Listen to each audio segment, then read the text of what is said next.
m'appelle Andréane Dufour-Bouchard, je suis nutritionniste et chef de projet pour l'organisme d'expertise sur l'image corporelle Équilibre. Cet épisode est présenté dans le cadre de la 14e édition de la campagne Le poids sans commentaire. Cette année, on souhaite aborder la façon de réagir aux commentaires sur le poids et l'apparence. Quand on reçoit un commentaire, on peut vivre toute une gamme d'émotions. On peut vouloir réagir ou au contraire être figé ou pas avoir l'énergie de s'engager dans une argumentation qui peut être difficile. Bref, il existe autant de façons de réagir que de situations et on va en discuter aujourd'hui avec nos deux invités. Alors, Florence Lavoie, créatrice de contenu. Marie-Michèle Ricard, psychoéducatrice, psychothérapeute, autrice et cofondatrice de la clinique Imavie. Et même cette année, tu es ambassadrice de notre campagne. Allô! Salut! Merci beaucoup à vous deux d'avoir accepté l'invitation.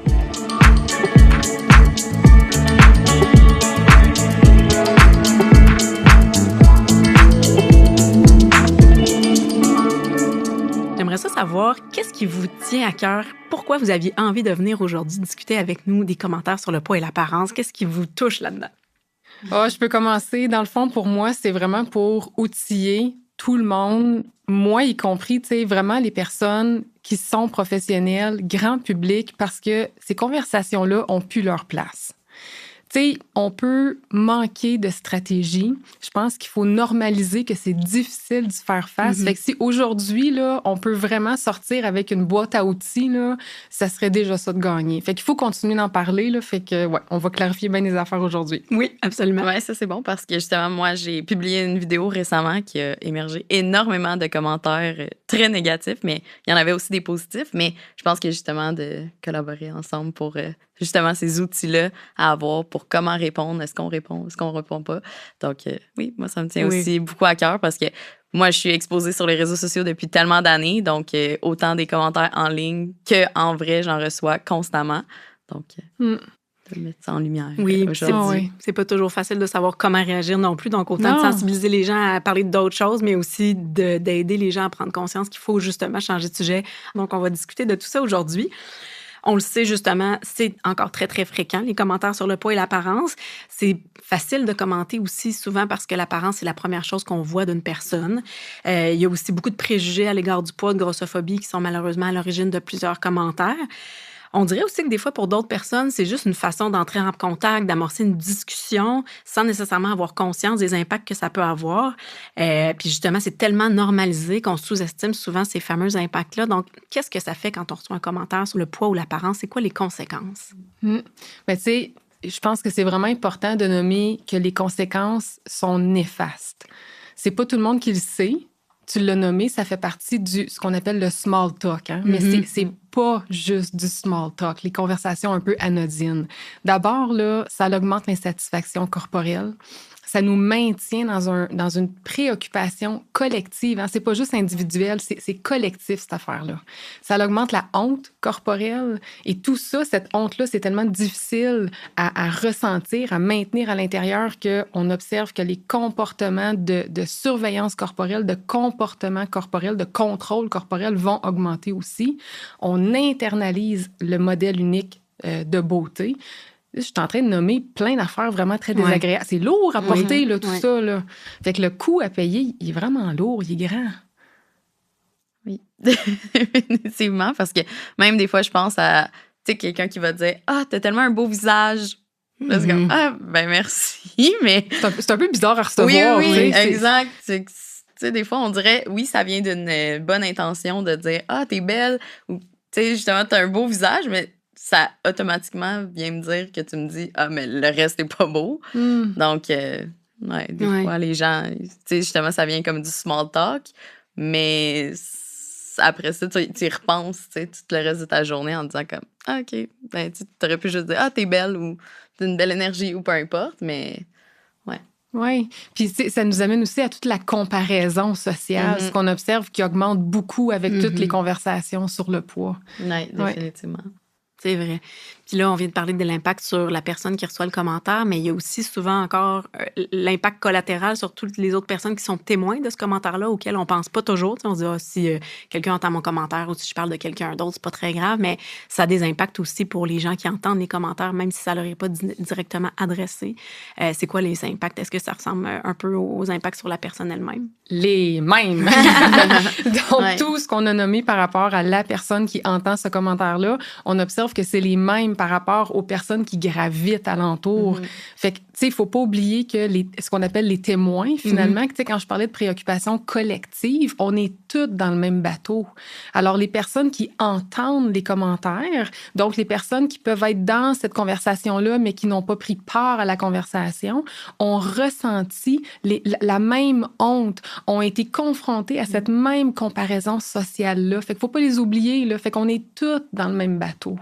Exact. J'étais à la coiffeuse lundi passé, puis j'ai apporté un petit sac de chocolat à ma coiffeuse, puis elle était super contente, puis elle se disait « Ah, j'ai tellement le goût de manger une O.N.R.I. présentement. » Puis là, elle a dit « Ah, tu sais, ça va tout aller dans mes fesses. » Puis là, il y a une de ses collègues qui a répondu « Ah, ben, sont belles tes fesses. » Mais là, il y a une autre de ses collègues qui a dit « Ouais, c'est parce que le problème, c'est que ça va pas toujours dans les fesses. » Mais tu sais, juste cette petite interaction-là, c'est vraiment le même exemple que tu viens de dire, que là, moi, j'étais à côté, il y avait d'autres clientes aussi. Puis, tu sais, on a tout entendu OK, oui, quelqu'un qui a levé positivement, mais après ça, quelqu'un d'autre qui est comme descendu négativement, juste pour manger une barre de chocolat au final, puis d'être contente de recevoir ce cadeau-là. Donc, c'est toutes des petites interactions qu'on se rend même pas compte, mais que tout le monde a un peu participé à ça au final. Oui, puis toi, tu n'étais pas directement visé, mais tout ça, ça se passe dans ta tête. Ben oui. Exact. Puis ça entretient encore l'idée que si on mange certains aliments, on va prendre du poids, que c'est des aliments interdits alors qu'on peut bien manger comme on veut. On peut pas juger ni de la qualité de l'alimentation, ni de la santé d'une personne juste en la voyant non plus. Fait que c'est toujours très insidieux, ces commentaires-là. Puis ça affecte aussi la relation avec la nourriture, l'activité physique aussi. Avec le poids, que c'est mal de prendre du poids. Exactement. Oui. Fait que là, on comprend bien qu'il y a des impacts autant pour les personnes qui reçoivent les commentaires que pour les personnes qui en sont témoins. On le sait qu'on devrait apprendre à commenter autre chose que le poids et l'apparence, mais on sait aussi que c'est pas facile à changer parce que c'est souvent un réflexe. Les commentaires sont encore très omniprésents. On peut juste penser au souper du temps des fêtes qui s'en viennent. Donc, est-ce qu'on doit se préparer à réagir aux commentaires? Est-ce que ça se peut qu'on n'ait pas envie de répondre à ces commentaires-là? Si on veut réagir, comment on devrait faire? On va répondre à tout ça d'ici la fin de l'épisode. Donc, on va commencer par parler d'une situation qui arrive souvent. On reçoit un commentaire, on a le goût de réagir, mais là, tout à coup, on fige. Marie-Michel, toi qui es psychothérapeute, psychoéducatrice, pourquoi on fige comme ça? Je trouve cette question-là tellement pertinente et importante parce que la réaction de figer, là, je trouve qu'on n'en parle pas encore assez. Puis par rapport aux commentaires sur le poids, je trouve ça important de l'associer. C'est quelque chose qu'on entend souvent, puis fort probablement ici, là, qu'on l'a tout vécu. C'est-à-dire de figer quand on reçoit un commentaire sur le poids. Puis souvent, les personnes ne comprennent pas. Comment ça fait j'ai figé? Ouais. Puis la réaction de figer, là, c'est une réaction du système nerveux. C'est une réaction du cerveau. Si on a figé, ça veut dire que quand on a reçu ce commentaire-là, il y a quelque chose d'extrêmement fort qui s'est passé à l'intérieur. Le commentaire, là, a activé. Est-ce que c'est une honte? Est-ce que c'est une colère? Est-ce que c'est une tristesse vraiment très forte? Peu importe, mais c'est quelque chose qui nous a vraiment fait mal. Puis à ce moment-là, notre cerveau a dit « Tu pourras pas faire face à ça. Fait que moi, je vais m'en occuper de ta réaction. » On se rappelle que c'est le système nerveux. Puis là, on va bloquer, en fait. La réaction de figer, c'est ça, c'est qu'il s'est mis en mode survie. Fait qu'imaginez, pour ta survie, il s'est mis dans ce mode-là. Le commentaire n'est pas anodin là, à ce moment-là, si on est en train de figer. Fait qu'imaginez à quel niveau vous êtes, là. Fait que je pense que c'est vraiment très important qu'on prenne un moment là, pour comprendre cette réaction-là, si on est en train de figer. Fait que quand les personnes disent « Ah, mais comment ça fait j'ai pas réagi? Comment ça fait j'ai pas su quoi répondre? » Tu ne pouvais pas analyser quoi répondre à ce moment-là. Si tu es en train de figer, tu n'as plus accès à ta partie rationnelle. On n'a plus accès à notre partie analytique si on est en train de figer. On est en mode survie. Fait que ça, c'est vraiment important à comprendre. Je trouve ça super intéressant parce que j'ai l'impression que des fois, quand on fait, justement, on a tendance à se blâmer puis se dire, voyons, comment ça, je suis pas capable, mais de comprendre, comme tu dis, à quel point ça vient d'une place où on a été blessé puis on a vécu quelque chose de gros, ça aide à être plus doux aussi envers nous si on a tendance à figer. Exact. Là, ça veut pas dire que tout le monde va figer, par exemple. Je pense pas que tout le monde a cette réaction-là, mais pour les personnes qui figent, c'est vraiment important, justement, de prendre un moment puis d'être doux avec soi puis de dire, si je suis en train de figer, ça veut dire que c'est extrêmement difficile pour moi en ce moment et je ne peux pas réfléchir en ce moment. Plus tard, oui, mais en ce moment, je ne peux pas réfléchir à la façon de réagir. Et puis c'est aussi, des fois, ça te prend complètement de court. Là, si c'est dans un party du temps des fêtes puis que c'est ta tante qui te fait un commentaire complètement déplacé, tu t'en attendais pas. Puis dans le temps des fêtes, tu t'as mis ta plus belle robe, tu t'es mis vraiment super belle et tout. Fait que là, tu reçois ça, fait que c'est sûr que tu peux figer parce que tu sais pas quoi répondre. Tu t'attendais pas à recevoir un commentaire comme ça. Exact. Après, mettons qu'on met cette réaction-là de côté, la capacité d'affirmation, là, c'est difficile. Mettons qu'on y pense de même, là, c'est pas donné à tout le monde là, de s'affirmer. Puis là, je parle même pas de s'affirmer par rapport aux commentaires liés au poids. Là. Je parle de s'affirmer. Fait que là, on est en train d'augmenter le niveau de difficulté. Là. La capacité de s'affirmer, c'est pas donné à tout le monde. Est-ce que c'est la peur des représailles? Est-ce qu'on a la personne devant soi, selon c'est qui? Ça peut être encore d'autant plus difficile. Là, rajoutons qu'on est devant un commentaire lié au poids, fait que c'est d'autant plus difficile. Là, on est en train de mettre pas mal d'obstacles. Oui. Ouais, exact. Puis là, tu te dis, est-ce que ça vaut la peine après ça de commencer comme une argumentation, d'ouvrir la discussion sur ça? Est-ce que la personne va être ouverte à recevoir... c'est que ça t'a blessé aussi. Oui. Donc, on dirait qu'il y a une grande liste, finalement, suite à ce petit commentaire-là. Oui. Des fois, c'est tout ça qui part dans la tête puis qui fait aussi qu'on reste figé parce exact. qu'on analyse les pour et les contre aussi de répondre ou de pas répondre. Là. Oui. Toi, est-ce que ça t'est déjà arrivé de figer justement devant une situation puis de pas savoir quoi répondre? Oui, bien, il y a une fois, là, j'ai ça en tête, j'étais dans une soirée puis ça a donné qu'on était comme 5-6 personnes puis moi, j'en connaissais juste 2. Puis il y a une fille qui me suivait avant sur les réseaux sociaux, puis elle a commencé à me dire comme « Ah, tu sais, moi, j'aimais tellement ça te suivre parce que, tu sais, je voyais comment tu avais confiance en toi. » Puis mais le comment était pas qualifié comme de « Ah, tu sais, un niveau de comment », mais plus comment, dans le sens, avec le corps que j'avais, comment c'était possible que j'avais confiance en moi. Puis la façon qu'elle le disait, tu sais, finalement, c'était complètement insultant. Ouais. Puis elle dit, tu sais, moi, je suivais comme des filles qui étaient super minces, en maillot, blablabla. Mais là, quand je te voyais toi, ben, tu sais, ça me faisait du bien de te suivre. Mais c'était tellement délicat un peu comment qu'elle le disait. Fait tu sais, sur le coup, j'étais juste, ah, ben, merci. Mais, tu sais, je voulais pas non plus embarquer dans la grosse discussion parce qu'on était avec d'autres gens aussi. Mais, tu sais, ça m'est quand même resté dans la tête de, ah, OK, fait que finalement, tu me suivais un peu parce que c'était pas normal que j'aie confiance en moi avec le corps que j'ai. Donc, ouais. Mais des fois, sinon, je pense que ça va plus aussi avec l'intention de la personne. Puis si c'est quelqu'un pour qui je porte dans mon cœur, là, dans le sens que ma famille proche, mes amis proches, si je sais que là, ça m'a blessée, qu'est-ce qu'ils m'ont dit, puis que je sais que c'était pas de mauvaises intentions, là, je vais en parler avec eux. Mais si c'est justement des gens que je connais pas, qui sont sur les réseaux sociaux, ben je vais pas prendre la peine de répondre à ça. C'est là qu'on voit qu'il y a aussi un besoin. L'importance de s'affirmer est pas la même selon qui a passé le commentaire. Il va falloir se questionner sur c'est quoi l'impact que ça va avoir sur moi après si je m'affirme. Cette question-là va être importante. Définitivement, parce qu'après ça, on dirait que tu l'as tout le temps en tête.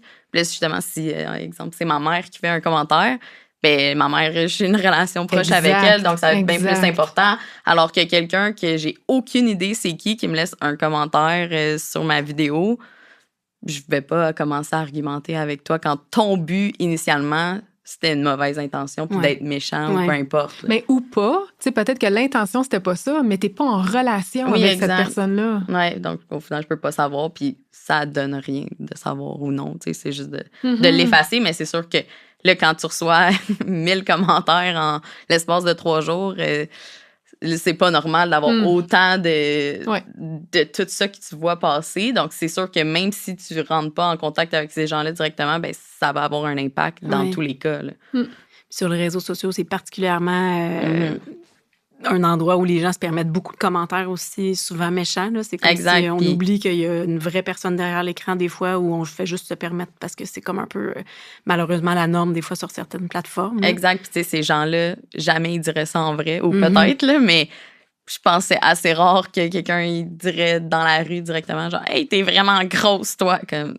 Alors que sur les réseaux sociaux, c'est tellement facile de juste Mhm. le faire derrière ton écran. Là. Oui, ça n'a pas de bon sens. Il faut vraiment apprendre à changer ces choses-là aussi. Puis, Définitivement. c'est tentant de répondre aussi. Tu sais, des fois, ça doit être difficile de s'arrêter, mais je pense que c'est sain de choisir où investir son énergie puis de savoir que des fois, ça vaut pas la peine d'entrer dans une argumentation avec quelqu'un qui comprendra pas, mais reste que ça marque quand même. Tu sais. Mais oui. Puis, tu sais, là, j'ai été chanceuse, entre guillemets, parce que sur cette vidéo-là, j'ai eu comme une armée de gens qui sont allés me défendre puis qui répondaient pour moi dans les commentaires. Puis, tu sais, ça, j'ai trouvé ça vraiment gentil que les gens voulaient vraiment, tu sais, prendre parole un peu pour moi Oui. parce que moi, j'ai pas répondu à aucun commentaire.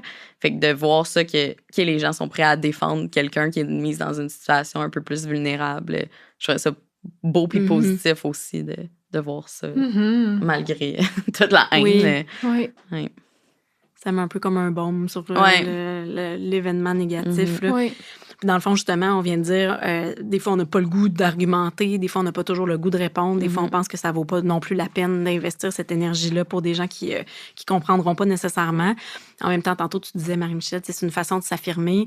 Est-ce qu'on doit toujours essayer de se convaincre de répondre ou, tu sais, des fois, on assume justement que c'est correct, tu sais, puis on s'affirme quand même d'une autre façon?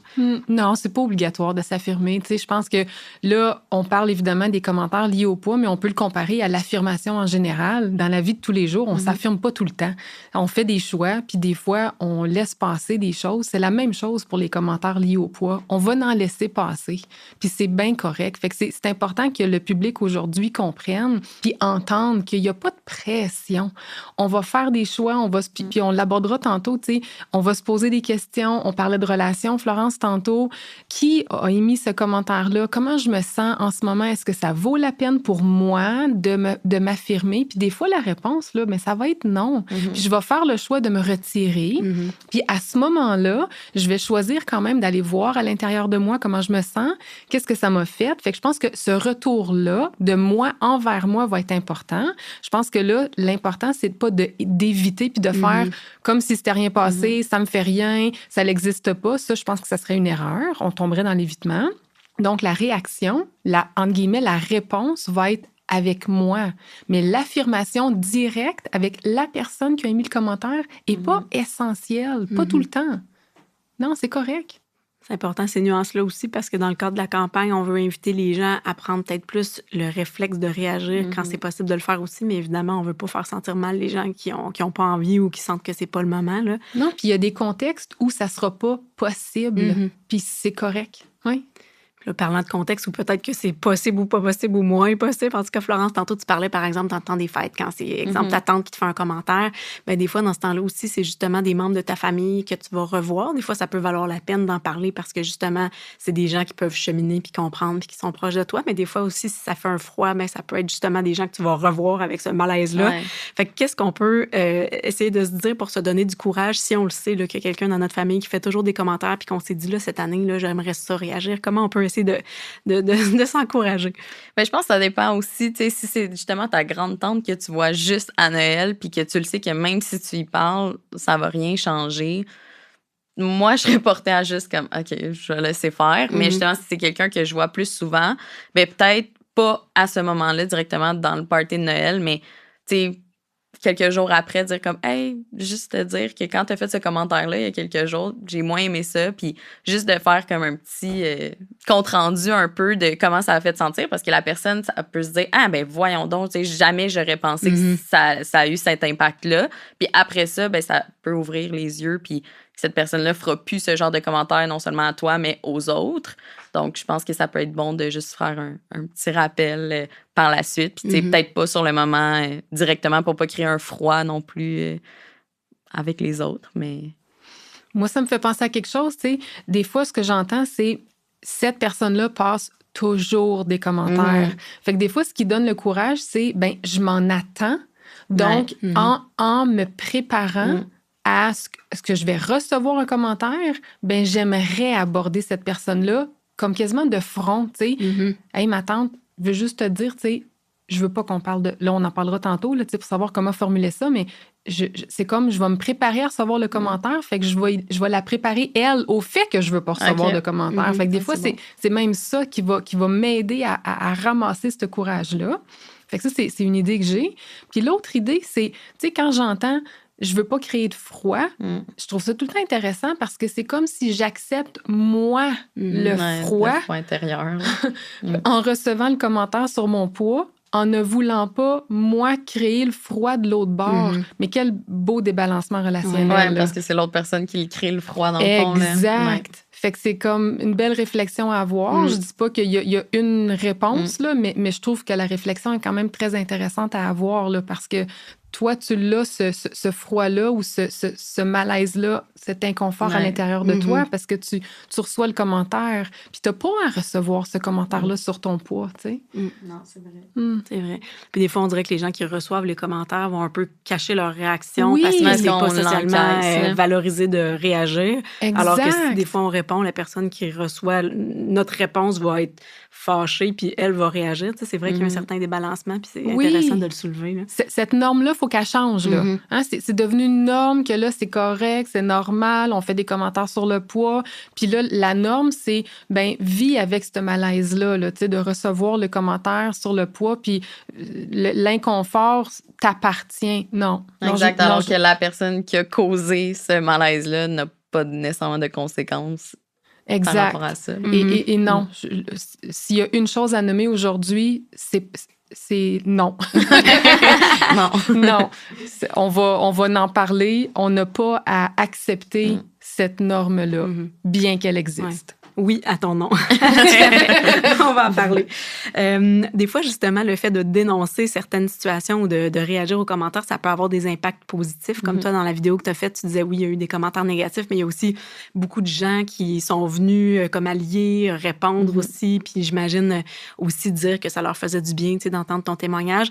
C'est quoi les avantages, justement? Parce que des fois, de penser aux avantages au lieu de ce qui peut mal aller, ça peut nous donner aussi encore un peu de courage. Je pense que ça a vraiment ouvert une grande discussion, autant du côté des professionnels que des gens qui vont au médecin, là, tout le monde qui vivent ce genre de situation-là. Donc, juste moi, en privé, j'ai reçu tellement de témoignages que les gens, ils se confiaient à moi puis qui avaient vécu des trucs similaires. Fait qu'on dirait que ça leur faisait du bien que moi aussi, j'avais... pas que j'avais vécu ça leur faisait du bien, mais dans le sens qu'on avait... Oui, exact. On avait comme vécu une situation similaire. Puis... Tu sais, justement, il y a un nutritionniste qui parle de ma vidéo dans une formation. Et dans les cabinets de médecins, on en a parlé aussi. Donc, je pense que après ça, ça peut juste ouvrir les yeux puis que ces médecins-là feront plus des commentaires comme ça. Fait que je pense que ça a vraiment apporté ce point positif-là d'ouvrir cette discussion-là, que la grossophobie médicale, ça existe, mais aussi juste la grossophobie, point. Puis sur les commentaires, puis... C'est ça qui est arrivé aussi, c'est que tout le monde a vu à quel point les commentaires étaient méchants, fait que ça l'a ouvert les yeux aux gens aussi de ça n'a pas de bon sens que les gens commandent des trucs comme ça par rapport au poids. Puis, tu sais, de voir, oui, je pleurais dans ma voiture.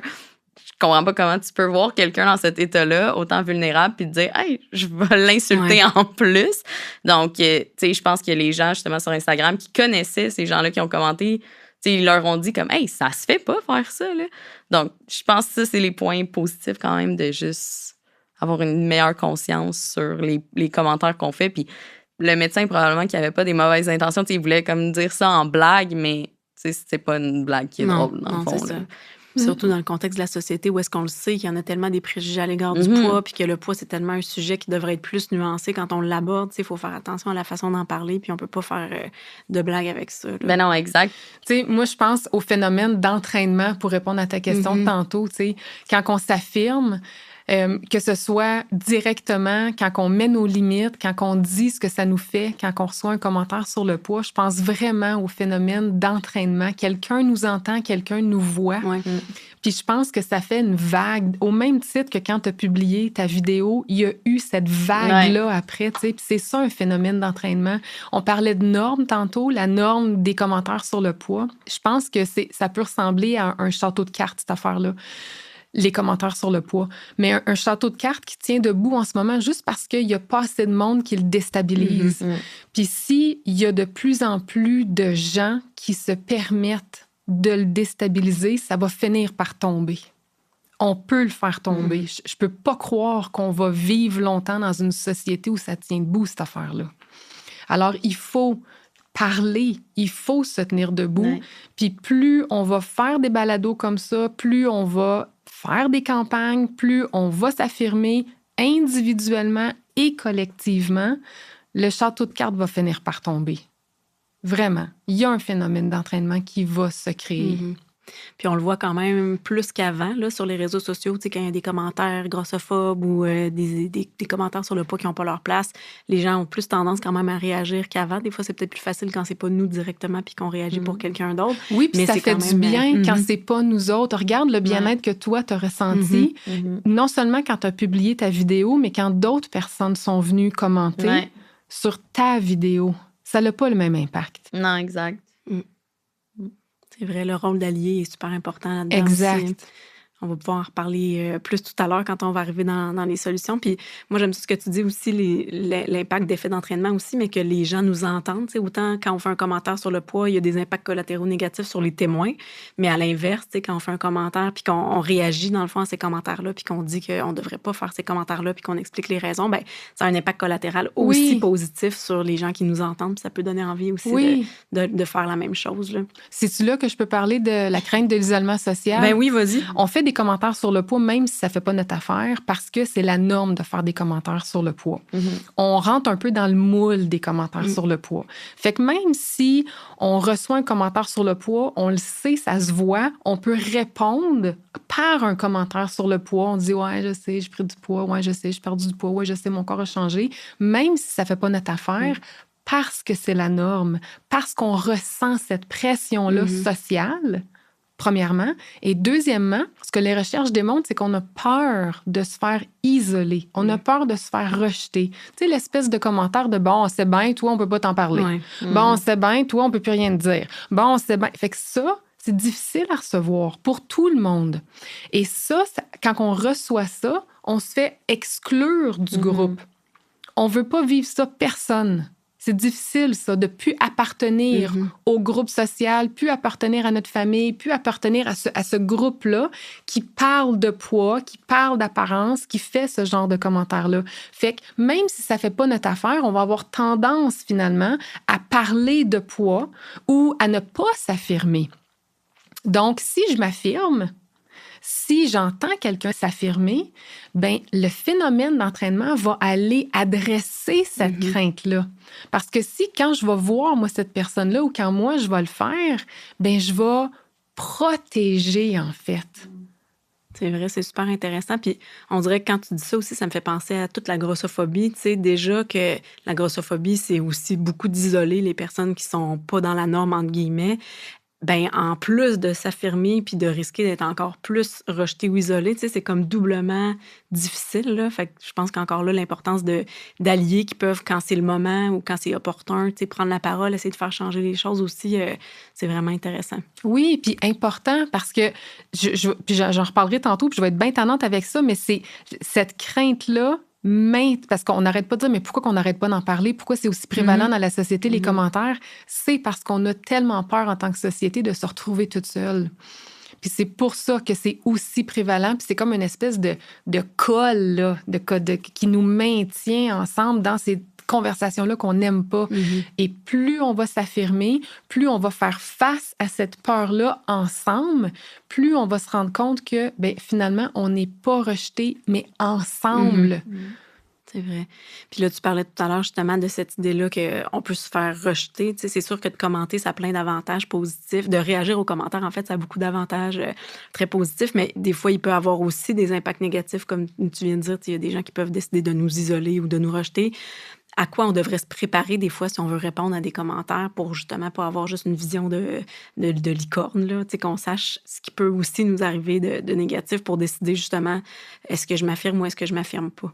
Tu veux dire des commentaires plus désagréables? Oui, bien, la réaction que d'autres personnes peuvent avoir, dans le fond, tu sais, toi, Florence, par exemple, quand tu as fait ta vidéo sur la grossophobie médicale, il y a plein de gens qui t'ont envoyé beaucoup d'amour et tout ça, mais il y a aussi beaucoup eu de commentaires négatifs de personnes grossophobes. Tu sais, peut-être que si on réagit dans notre famille, ça peut faire un froid avec quelqu'un, puis finalement, tu sais, ce froid-là va se maintenir. Tu sais, des fois, il y a des éléments comme ça qui, tu sais, qu'on veut pas banaliser non plus, mais qu'on peut quand même décider de réagir justement malgré tout parce qu'on trouve que ça vaut la peine, mais à quoi on doit se préparer dans le fond, là. Je ne pense pas que c'est la majorité. Je pense que c'est important d'entendre que ça peut être bien reçu, que ça peut être reçu avec un malaise. Tu sais, si on avait un son à mettre, on mettrait comme un petit... un criquet. J'aime le criquet, mais je pensais aussi comme un disque, là, tu sais, qui fait comme... fait que je pense que c'est plus ça, la majorité, en termes de réaction. Parce que je veux pas faire peur. La plus grande crainte, c'est d'être isolé, c'est ce que je viens de dire. Mais je pense que tu fais quand même référence à l'argumentation, à la minimisation, au mépris, donc à des réactions qui sont quand même assez fortes. Reste que je ne pense pas que ça va être ça la majorité, bien que ça existe. Je sais qu'évidemment qu'il y a des relations très méprisantes, là, qui existent, puis violentes aussi, là. Et ça va être paradoxal ce que je vais dire, mais ça va être facile dans le sens que il y a rien à dire quand ça arrive. Faut pas tomber dans le piège de l'argumentation.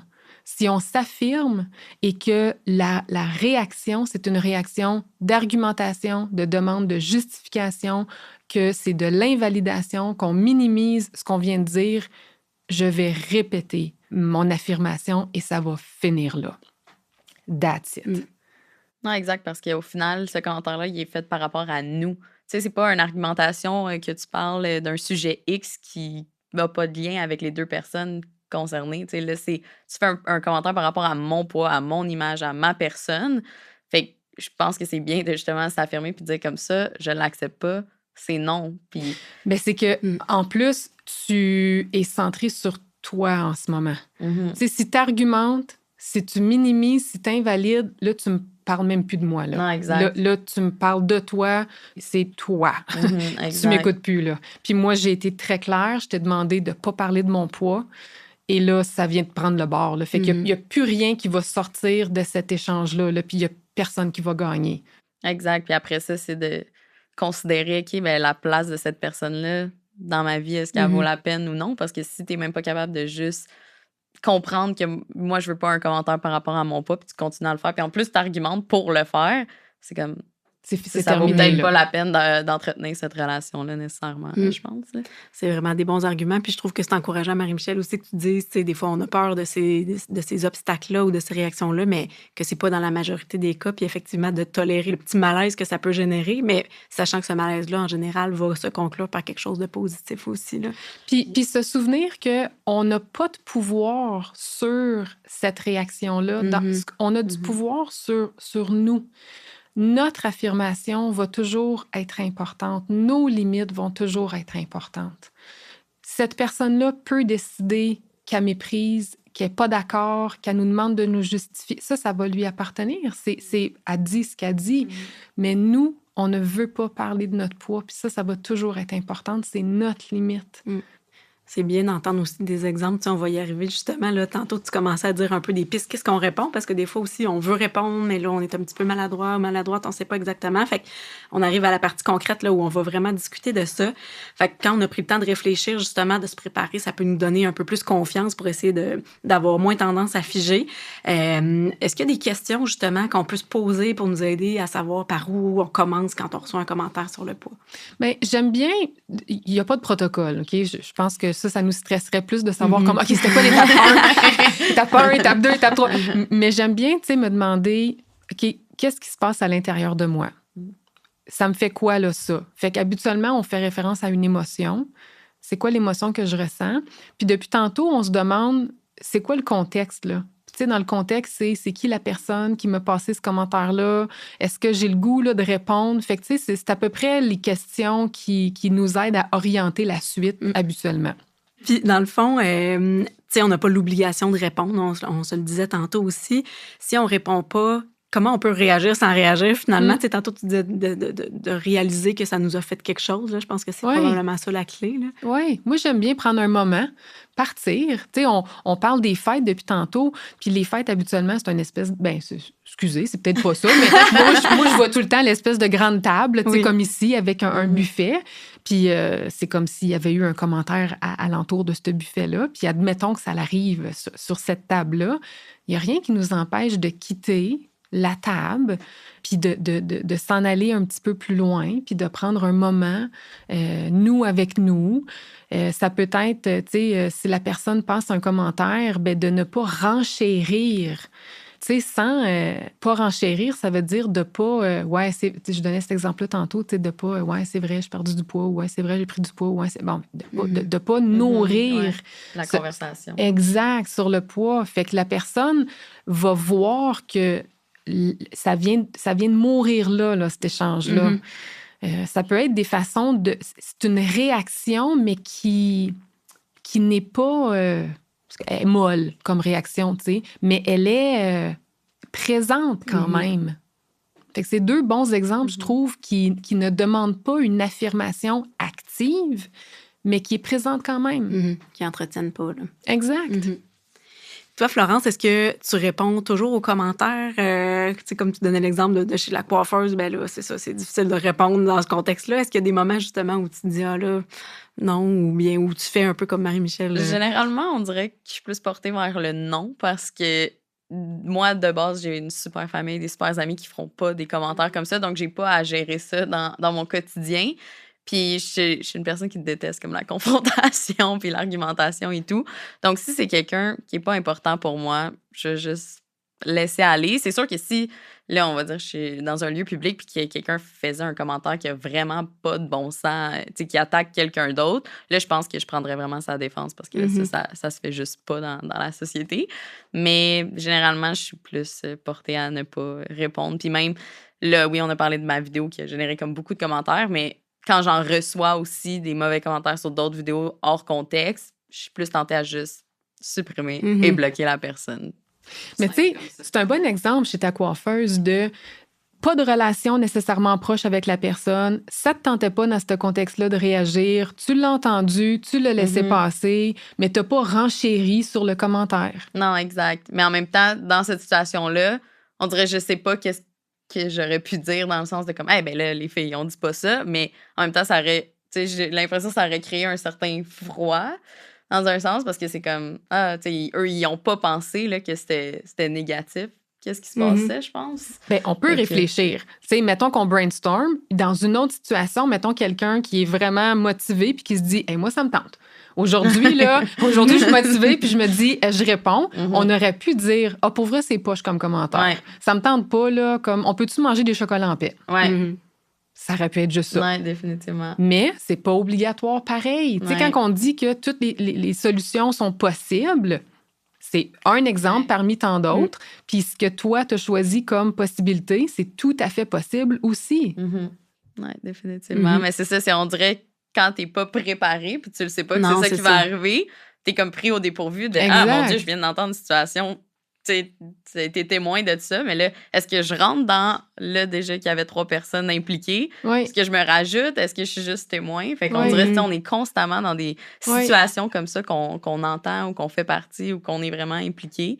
Donc, puis c'est là où je trouve que c'est important de quand même prendre un moment, toi avec toi, pour dire « Ah, je l'ai trouvé poche, cet échange-là. » Parce que on peut-tu manger des chocolats en paix? 100%, puis de juste être contente d'avoir un petit plaisir la vie, de manger du chocolat, puis on passe à un autre appel. Là, ça devrait même pas être un cas, là, dans le fond. Là. Exact. Vraiment. Puis on peut-tu se parler d'autres choses, s'il vous plaît, quand on se voit? Oui, aussi.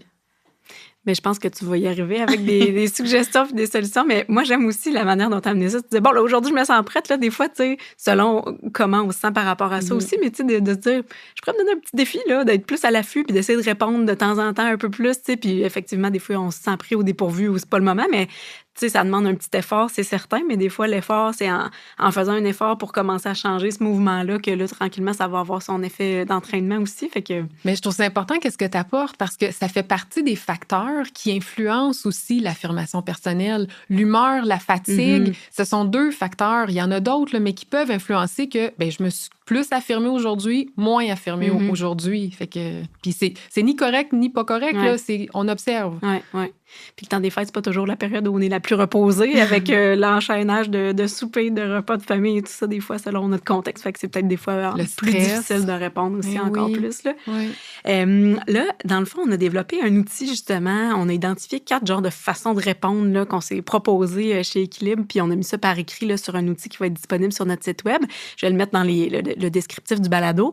Mais avec toi, Marie-Michel, j'aimerais ça qu'on regarde un peu pour chacune des catégories comment on peut phraser ça plus concrètement, parce que des fois, ça nous aide quand on a des mots vraiment, puis un peu un ton de comment dire les choses. Fait que premièrement, si on se dit, bon, là, moi, je mets mes limites. Comment on peut dire ça, mettre nos limites? Comment on peut s'affirmer par rapport à ça? Ça me tente pas de parler de poids. C'était-tu clair? Oui. Ouais. Je t'abrite. Mais c'est juste pour dire, il faut pas aller chercher si loin que ça. Puis là, tout le monde va avoir sa façon de le formuler. Sais-tu, j'aimerais qu'on parle pas de mon poids aujourd'hui. J'aime mieux qu'on n'aborde pas mon corps. Là, j'ai donné 3 formulations différentes. Il y en a pas une qui est meilleure que l'autre. On a toute notre façon que les mots coulent dans notre bouche. L'important, c'est qu'on ait notre formulation. Mettre des limites, c'est voici ma limite. J'aime ça ajouter, il n'y a pas de justification nécessaire. On n'est pas obligé d'expliquer pourquoi que je mets des limites, pourquoi que c'est important pour moi, pourquoi qu'aujourd'hui je te dis ça. Je veux pas qu'on parle de mon poids. Ouais, aussi simple que ça. Non, c'est point. Il y a un point à la fin. Exact.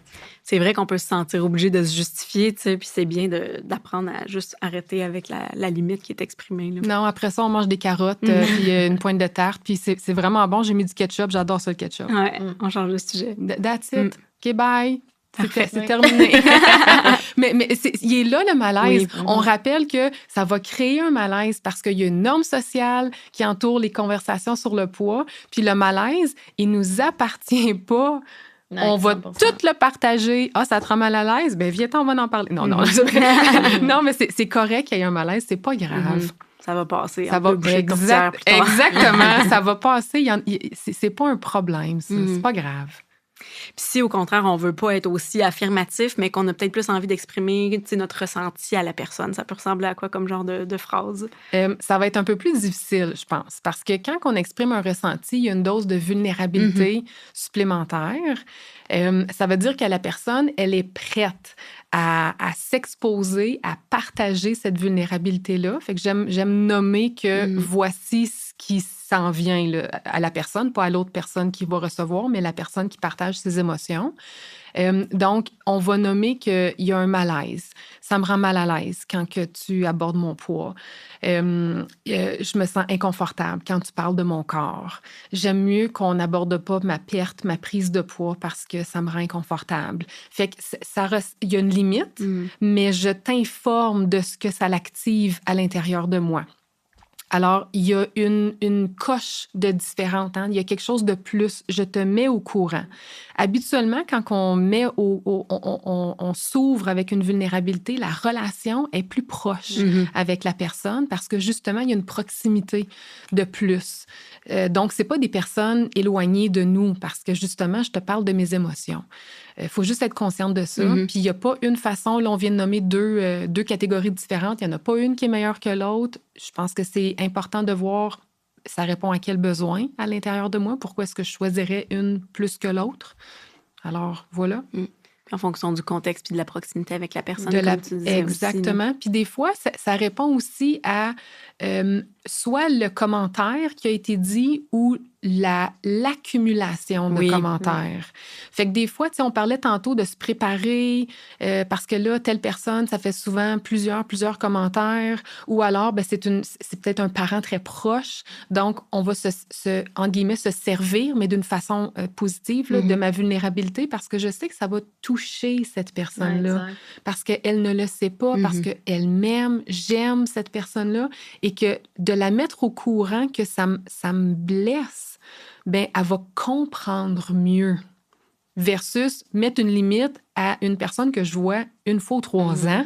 La vulnérabilité, j'ai pas cette proximité-là avec cette personne-là. Non, exact. Puis je pense que c'est bon d'avoir la vulnérabilité parce que la personne, elle voit vraiment c'est quoi l'impact de ce commentaire-là sur toi. Puis je pense qu'elle va être portée, si elle tient à toi, à ne plus faire ça. Puis là, à comprendre comme, ah, mon Dieu, ça t'a rendu triste, ça t'a rendu inconfortable. Puis si la personne tient vraiment à toi, elle veut pas te rendre comme ça, naturellement. Donc, je pense que c'est bien de... Oui, ça peut être difficile d'être vulnérable, mais je pense que ça peut vraiment porter une suite positive. Exact, oui. Vraiment. Puis ça revient à ce que tu disais tantôt, Marie-Michel, aussi, c'est que ça va pas toujours mal quand on s'exprime. Tu sais, ça fait peut-être un petit malaise, mais en général, les gens qui nous aiment sont prêts à recevoir ces commentaires-là aussi. Puis comme tu viens de dire, Florence, des fois, les gens sont pas sensibilisés aux impacts négatifs. Fait que ça aussi, c'est une autre manière de réagir, c'est d'essayer de sensibiliser la personne à l'impact négatif qu'elle sait même pas qu'elle a en faisant son commentaire. Donc ça peut ressembler à quoi comme type de phrase ou comme affirmation? Oui.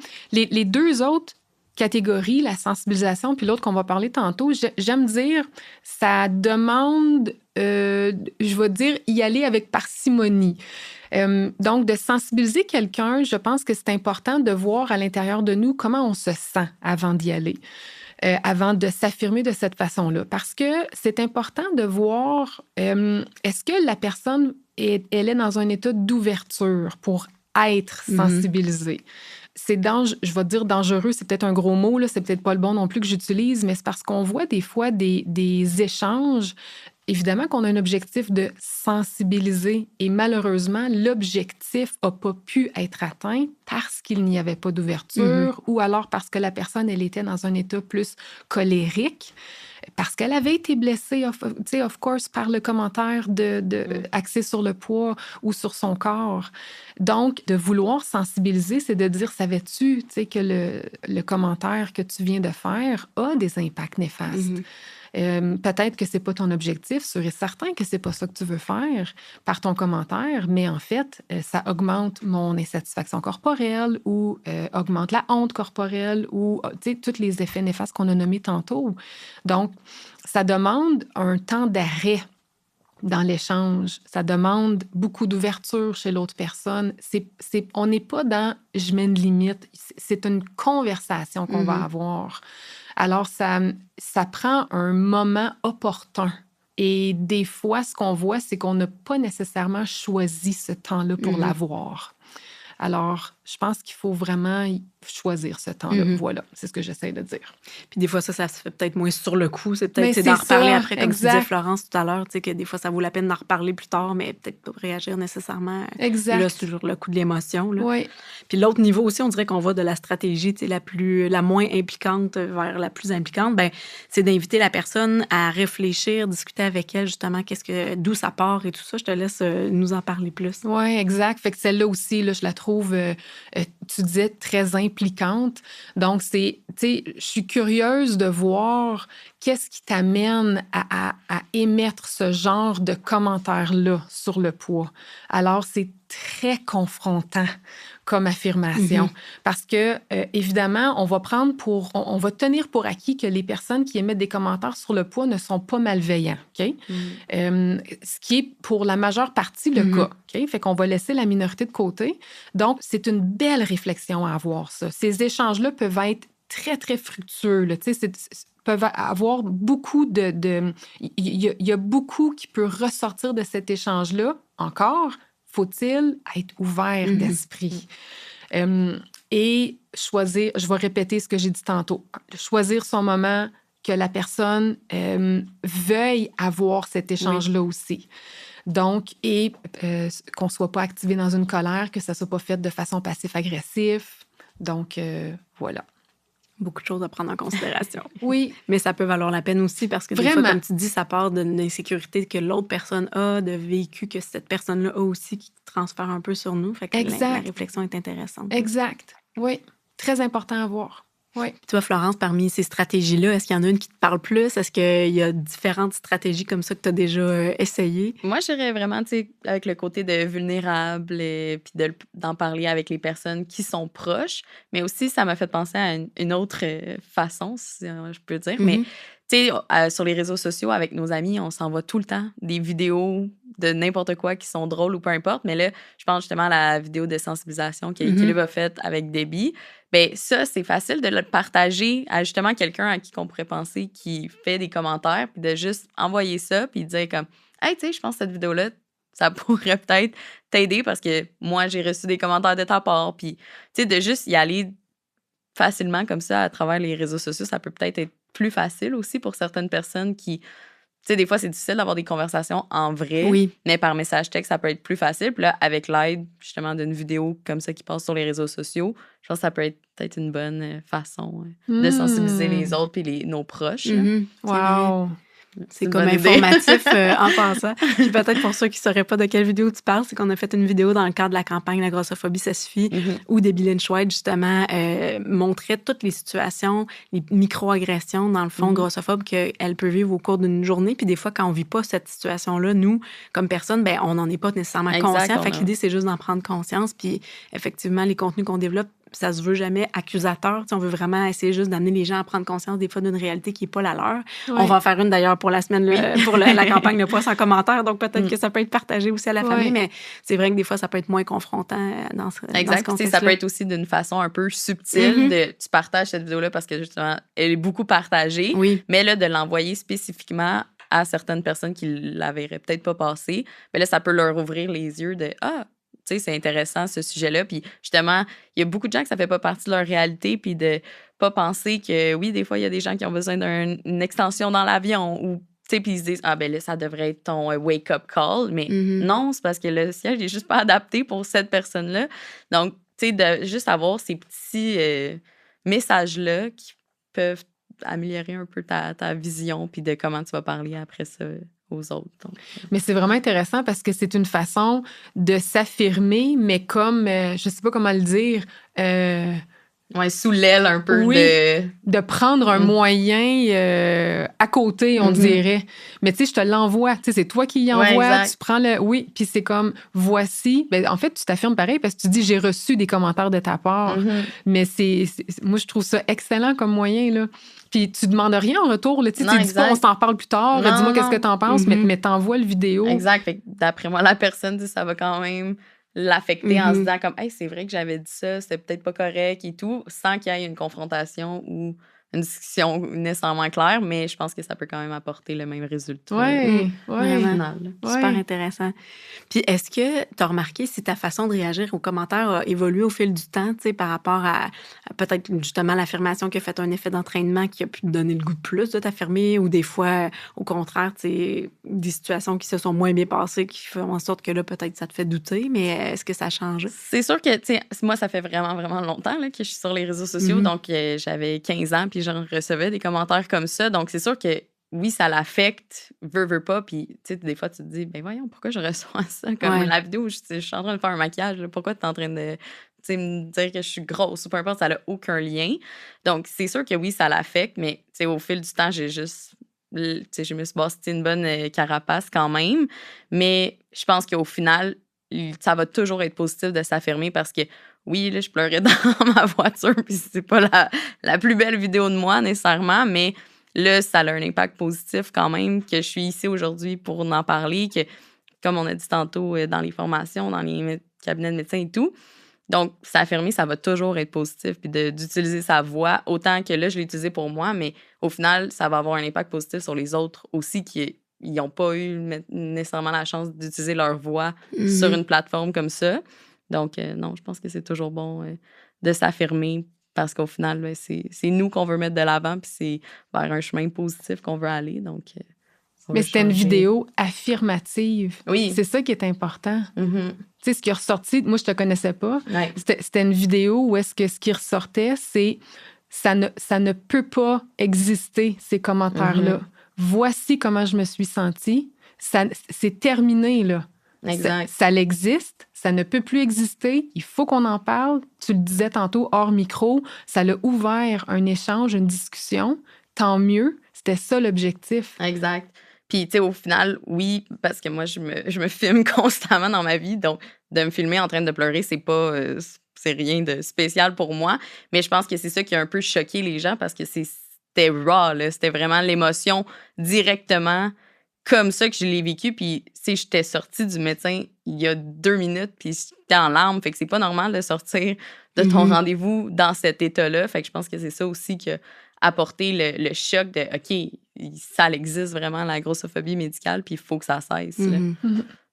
C'est correct de montrer notre vulnérabilité dans certains contextes aussi, puis justement, ça a peut-être amené des gens à dire hey, c'est correct que ça me touche, c'est correct que ça me fasse de la peine, c'est correct qu'on s'exprime puis qu'on pleure aussi sur les réseaux sociaux, aussi dans un contexte où ça amène justement les gens à voir que c'est une vraie émotion que tu vis puis que ça a des vrais impacts. Là, il y en a qui disaient que je fake, mais c'est comme donnez-moi un Oscar. Supprimer, bloquer, on en a parlé. Fait que tu sais, même ça aussi d'invalider le discours de quelqu'un d'autre, ça n'a non plus pas sa place. Puis c'est quasiment aussi pire que de faire un commentaire négatif. Là. C'est comme si tu invalides l'émotion de la personne qui s'est sentie comme ça, c'est autant pire. Là.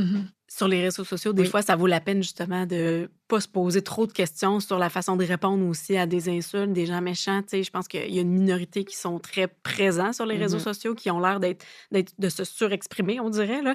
Mais tu sais, eux, je pense que ça vaut pas la peine d'essayer de les convaincre. Mais tout le reste dont on a parlé, tu sais, je pense dans des relations qui sont importantes pour nous aussi, c'est différentes façons là, de réussir à s'affirmer puis à faire cheminer les gens aussi sur le sujet. Oui. On a beaucoup parlé de la façon de réagir quand les commentaires nous sont adressés à nous directement, mais là, j'aimerais ça qu'on aborde juste un peu, si on entend un commentaire, justement, que quelqu'un fait, mais sur une personne qui n'est pas nous, est-ce qu'on doit réagir, justement, le rôle d'allié? Comment on fait? Qu'est-ce qu'on devrait essayer de se dire ou de faire? Dans le meilleur des mondes, intervenir aussi. Tu sais, on a parlé brièvement tantôt, le rôle d'allié, là, il est d'autant plus important. On a besoin d'alliés, on a besoin de soutien. On parlait de la crainte de l'isolement social. Fait que je pense qu'on a besoin de sentir qu'on a du soutien. Tu t'en parlais tantôt de ta vidéo, puis je te disais, tu sais, à quel point que ça a dû être aidant pour toi de voir qu'il y avait des gens qui te supportaient, là. Fait que les impacts positifs sont très présents quand on sent qu'il y a quelqu'un qui a notre j'ai juste le mot en anglais, pardon, là, qui a notre back. Mais c'est important. Je sais que ça sera pas... Tu sais, je vais redire la même chose pour l'affirmation personnelle.